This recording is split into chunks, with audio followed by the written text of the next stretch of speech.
I'm with Eric Anderson, and what's your call sign? AF7YQ. And you are representing Prepp Comm, and you have the new MMX Nomad? Yes, Can correct. you tell us about it? Yes. Oh, yes. Well, the nice thing about this is the fact that, I mean, we are as hams so used to setting up, right? You get out your bag, you pull out stuff, and you lay it on the table or whatever you're going to operate on, and you pull out all your cables and you connect everything up, and then when you connect up your antenna, and then you have to turn on stuff, and then you get everything ready, and now you're ready to go. But you got all these wires connecting everything, and you just spent 10 or 15 minutes. Oh, I've left that cable back home. Yeah. Uh-oh. So, you know, that's what we're used to, and we accept that as normal because that's what everybody does. But we said no. So this is wireless. When I say wireless, I don't mean it's got cellular phone in it or something. It's wireless because see, no wires. Yeah. Okay. Everything is contained in there, all pre-wired. So you just open it up. You reach back behind you, push the recessed power button. Oh, nice. And turn it on, and then you're ready to go. It's all nice, compact, and like you said, ready to go. So the screen turns on here, and what's it doing? So you said it's tri-band 40, 80, 20. and 20? Yeah. It's meant to, it's decoding CW? Yeah, so basically it's a Morse code transceiver, which means that it has the world's best, as far as we know, decoder, because it can decode a noise. Most decoders fail in noise, and also can handle a fairly decent range of miserable sending, but not entirely, but you know, it has a good range for a reasonably decent sending. It also, of course, has a transmitter with the keyboard input, right? You can also use a key. Has a keyboard, has a key trainer function in it, so you can practice sending and see how good the decoder does. Actually, essentially, you're feeding the key into the decoder, so it's pretending that it's hearing it over the air. See how good you are. Okay, Nice. and that's very handy for finding out how to refine your sending. So your spacing is good. Usually, people get the characters right, but they have lousy spacing so that the words run together or they break inside of words, and which is, you know, that's what you can learn how to get better by training. So I can. Well, first of all, it's the all-in-one, which you have to understand the words all-in-one can mean a lot of different things. All-in-one means the only thing you need is an antenna. So it's got the power in it, it's got the speaker, the screen, the keyboard, everything, and the transceiver. People still think it doesn't have a transceiver in it, but it does, as well as a computer connection. It comes with a bag, carry it with, and inside the bag there's all kinds of goodies. Mostly, where's the zipper here? Okay, here we go. Oh, that's the wrong zipper. So it comes with a solar panel, which has 4 or 5 powered monocrystal panels. Generates the maximum current you can get over USB legally. That's 2 amps, 2.1 amps actually. So that's for charging the unit, and of course you can charge anything with it. It's 5 volts output. And in here also is the cable for plugging into any USB-C type. You don't get that, so that's just in there. Not a Carlos antenna. Yeah, you don't really need a dummy load on this product, but anyway, they're pretty cheap. This cable can plug into, of course, the panel, the solar panel. It also can plug into an AC adapter that you can plug in the wall, and it can plug into any USB connector. It also comes with headphones and a screen cleaner. So Nice. that's a package that comes with it. And then you have others here. These are all just MX versions? Yeah, so this one is the, essentially is an MMX, the MMX basic functionality, but it has an expanded function. For example, tune mode, I'll give you a demonstration of that. So we're going to go to 80 meters here.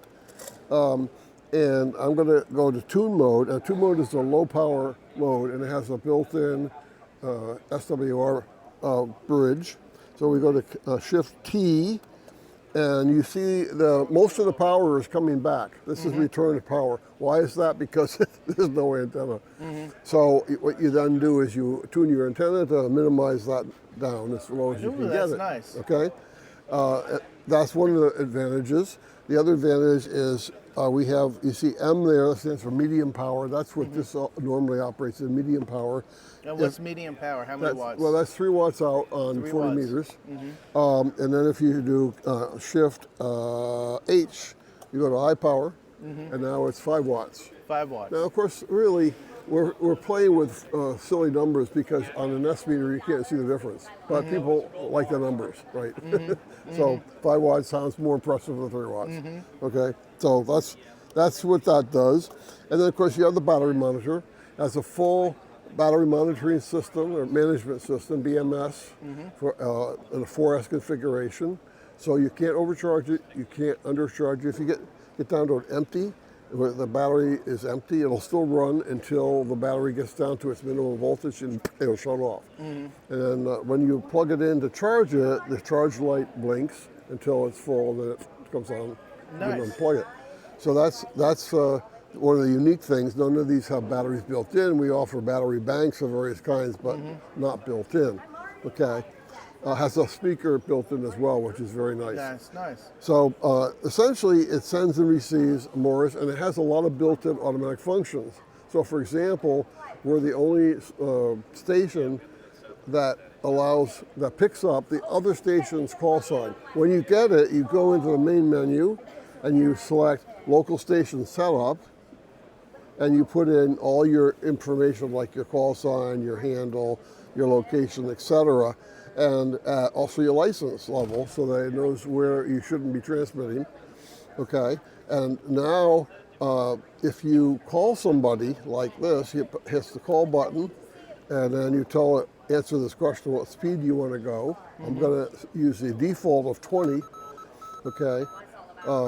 If I do that and then I let it run it one cycle here by telling it, okay, that's enough. The amber button means it's going to finish up on the first cycle or whatever gets finished with the current cycle. If somebody comes back and answers my call, their call sign will show up here where it says no CCS. CCS stands for captured call sign. And so it'll capture it off the air, or I can type one in, or I can program one for the function keys. Okay, so in this case, I'm going to put in, oops, I didn't mean to hit that, escape. You can always escape if you're accidentally transmitting or you need to quit. So here I'm going to put in a call sign like W2OL, the call sign of my dad a long time ago when he was alive. Okay, I don't know who has it now. So now, this is what it would look like if I had called CQ and W2OL had answered me, okay? So now I'm going to answer him, and so when I press the answer button, it's going to do a station ID, and I'm going to start typing, and it's going to going into a type ahead buffer up here, and then when I finish typing, I'm going to press the button again to say I'm done, okay? So here we go, okay? And I say, okay, that's all I want to type, so I'm going to press the button and turn it orange, okay? And So does it wait for you to finish typing before it sends? No. No? No. The way it works is while it's sending the station ID, I start typing, and so I'm already ahead of the transmitter. So it already has stuff to send. Okay. So the goal here is to never have the transmitter run out of something to send. I like it. I like it. Right. And the other products is just, this is the self-contained box and doesn't have the keyboard, built-in battery. Doesn't have the tune mode. It doesn't have the tune mode. Yeah, and it doesn't have the high power mode, but basically it's got the same functionality. All of them have the same functionality. These two guys, the MMX and the one in the heavy metal here, Yep. they're 3-band, 80-40-20. This is a DMX40, it's 1 band. Okay. And then the one back there we call the MMX Zero because it's got 0 bands. 0 bands? Yeah, no bands at all. That will only work with an external transceiver. Now, all of our units can operate with an external transceiver to be just an encoder decoder, but all these other ones besides that also can be standalone transceivers for QRP operation. I like it. I like it. So what's the price points? All right, so we start off, I believe, with the MMX Zero is I think $329. We get up to the MMX itself with 3 bands. It's normally $479, but it's on a special during the show. Uh-huh. And then this unit here is 688 Uh-huh. with everything included. And at Nice. the show, you get the battery bank, extra battery bank. I like it. I like it. Well, thank you very much. I appreciate your time, and this is an amazing product. Yeah, it is. We have a lot of interest, a lot of orders. We're pretty happy. All right. Thank you. I appreciate it. Thank you. Have a good show. You too.